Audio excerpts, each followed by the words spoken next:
Chayote, also known in Indonesia as LABU SIAM, is a green, wrinkled vegetable shaped kind of like a pear. Its scientific name is Sechium edula, and it belongs to the gourd family, Cucurbitaceae. This family also includes cucumbers, pumpkins, and melons. The chayote plant is a fast-growing vine that can spread widely if given support. The seeds inside chayote are edible and, they're actually soft when boiled. In some cultures they are roasted and eaten as snacks. Their nutty flavor really adds to chayote's versatility. In Indonesian markets, LABU SIAM is sold fresh and, honestly, it's pretty inexpensive. It is often bundled in baskets or displayed in piles. Housewives buy it regularly for everyday cooking. A classic Indonesian dish using LABU SIAM is sayur lodeh. This is a coconut milk vegetable soup with tofu, tempeh, and spices. Chayote's texture absorbs the flavorful broth beautifully. In Java, it is also common in urap, which is a salad of vegetables mixed with grated coconut. Chayote adds a fresh crunch and mild sweetness. Its light flavor balances stronger spices.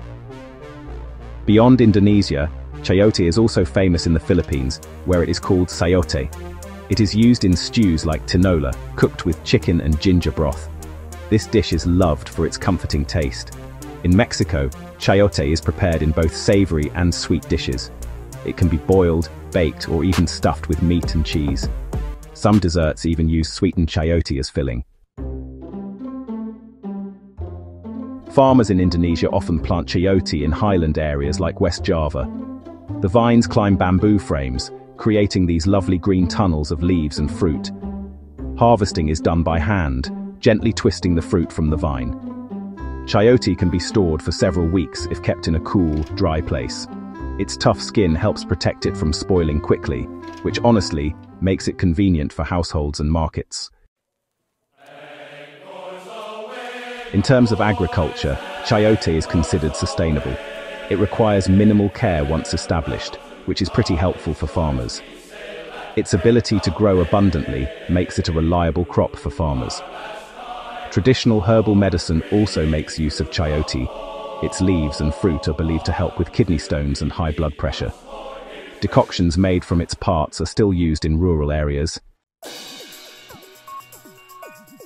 Chayote's role in global cuisine continues to expand. Chefs experiment with it in salads, juices, and modern fusion dishes. Its adaptability keeps it relevant in kitchens worldwide.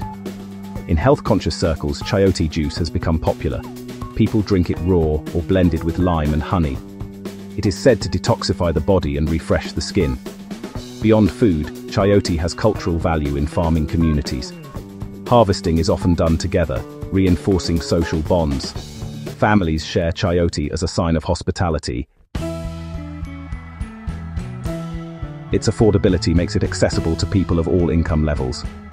Unlike luxury fruits, LABU SIAM is truly a vegetable for everyone. It represents simplicity and nourishment.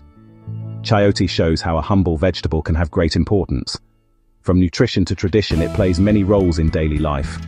Appreciating it reminds us of the richness of natural foods.